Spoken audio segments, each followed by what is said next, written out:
اعوذ باللہ من الشیطان الرجیم بسم اللہ الرحمن الرحیم۔ سورہ بقرہ آیات نمبر 142 سے 163۔ نادان لوگ ضرور کہیں گے انہیں کیا ہوا کہ پہلے یہ جس قبلے کی طرف رخ کر کے نماز پڑھتے تھے اس سے یکایک پھر گئے۔ اے نبی ان سے کہو مشرق اور مغرب سب اللہ کے ہیں، اللہ جسے چاہتا ہے سیدھی راہ دکھا دیتا ہے، اور اسی طرح تو ہم نے تمہیں ایک امت وسط بنایا ہے تاکہ تم دنیا کے لوگوں پر گواہ ہو اور رسول تم پر گواہ ہو۔ پہلے جس طرف رخ کرتے تھے اس کو تو ہم نے صرف یہ دیکھنے کے لیے قبلہ مقرر کیا تھا کہ کون رسول کی پیروی کرتا ہے اور کون الٹا پھر جاتا ہے۔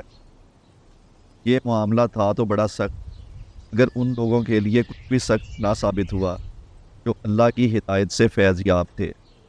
اللہ تمہارے اس ایمان کو ہرگز ضائع نہ کرے گا۔ یقین جانو کہ وہ لوگوں کے حق میں نہایت شفیق و رحیم ہے۔ یہ تمہارے منہ کا بار بار آسمان کی طرف اٹھنا ہم دیکھ رہے ہیں، تو ہم اسی قبلے کی طرف تمہیں پھیرے دیتے ہیں جسے تم پسند کرتے ہو۔ مسجد حرام کی طرف رخ پھیر دو، جہاں کہیں ہو اسی کی طرف منہ کر کے نماز پڑھا کرو۔ یہ لوگ جنہیں کتاب دی گئی تھی خوب جانتے ہیں کہ تحویل قبلہ کا یہ حکم ان کے رب ہی کی طرف سے ہے اور برحق ہے، اگر اس کے باوجود جو کچھ یہ کر رہے ہیں اللہ اس سے غافل نہیں ہے۔ تم ان اہل کتاب کے پاس خواہ کوئی نشانی لے آؤ، ممکن نہیں کہ یہ تمہارے قبلے کی پیروی کرنے لگیں، اور نہ تمہارے لیے یہ ممکن ہے کہ ان کے قبلے کی پیروی کرو، اور ان میں سے کوئی گروہ بھی دوسرے کے قبلے کی پیروی کے لیے تیار نہیں ہے۔ اگر تم نے اس علم کے آنے کے بعد ان کی خواہشات کی پیروی کی تو یقیناً تمہارا شمار ظالموں میں ہوگا۔ ان لوگوں کو ہم نے کتاب دی ہے، وہ اس مقام کو ایسا پہچانتے ہیں جیسا اپنی اولاد کو پہچانتے ہیں، مگر ان میں سے ایک گروہ جانتے بوجھتے حق کو چھپا رہا ہے۔ یہ قطعی ایک امر حق ہے تمہارے رب کی طرف سے، لہٰذا اس کے متعلق تم ہرگز کسی شک میں نہ پڑو۔ ہر ایک کے لیے ایک رخ ہے جس طرف وہ مڑتا ہے، بس تم بھلائیوں کی طرف سبقت کرو۔ جہاں بھی تم ہوگے اللہ تمہیں پالے گا، اس کی قدرت سے کوئی چیز باہر نہیں۔ تمہارا گزر جس مقام سے بھی ہو وہیں سے اپنا رخ آج کے وقت مسجد حرام کی طرف پھیر دو، کیونکہ یہ تمہارے رب کا بالکل برحق فیصلہ ہے، اور اللہ تم لوگوں کے اعمال سے بے خبر نہیں ہے۔ اور جہاں سے بھی تمہارا گزر ہو اپنا رخ مسجد حرام ہی کی طرف پھیرا کرو، اور جہاں بھی تم ہو اسی کی طرف منہ کر کے نماز پڑھو تاکہ لوگوں کو تمہارے خلاف کوئی حجت نہ ملے۔ ہاں، جو لوگ ظالم ہیں ان کی زبان کسی حال میں بند نہ ہوگی، تو ان سے تم بالکل نہ ڈرو بلکہ مجھ سے ڈرو، اس لیے کہ میں تم پر اپنی نعمت پوری کر دوں، اور اس توقع پر کہ میرے اس حکم کی پیروی سے تم اسی طرح فلاح کا راستہ پاؤ جس طرح میں نے تمہارے درمیان خود تم میں سے ایک رسول بھیجا جو تمہیں میری آیات سناتا ہے، تمہاری زندگیوں کو سنوارتا ہے، تمہیں کتاب اور حکمت کی تعلیم دیتا ہے، اور تمہیں وہ باتیں سکھاتا ہے جو تم نہیں جانتے تھے۔ لہٰذا تم مجھے یاد رکھو، میں تمہیں یاد رکھوں گا، میرا شکر ادا کرو اور کفران نعمت نہ کرو۔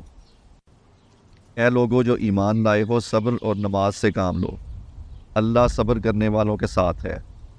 جو لوگ اللہ کی راہ میں مارے جائیں انہیں مردہ نہ کہو، ایسے لوگ تو حقیقت میں زندہ ہیں مگر تمہیں ان کی زندگی کا شعور نہیں ہوتا۔ اور ہم ضرور تمہیں خوف و خطر، فاقہ کشی، جان و مال کے نقصانات اور آمدنیوں کے گھاٹے میں مبتلا کر کے تمہاری آزمائش کریں گے۔ ان حالات میں جو لوگ صبر کریں اور جب کوئی مصیبت پڑے تو کہیں کہ ہم اللہ ہی کے ہیں اور اللہ ہی کی طرف ہمیں پلٹ کر جانا ہے، انہیں خوشخبری دے دو، ان پر ان کے رب کی طرف سے بڑی عنایات ہوں گی، اس کی رحمت ان پر سایہ کرے گی، اور ایسے ہی لوگ راست رو ہیں۔ یقیناً صفا اور مروہ اللہ کی نشانیوں میں سے ہیں، لہٰذا جو شخص بیت اللہ کا حج یا عمرہ کرے اس کے لیے کوئی گناہ کی بات نہیں کہ وہ ان دونوں پہاڑوں کے درمیان سعی کرے، اور جو برضا و رغبت کوئی بھلائی کا کام کرے گا اللہ کو اس کا علم ہے اور وہ اس کی قدر کرنے والا ہے۔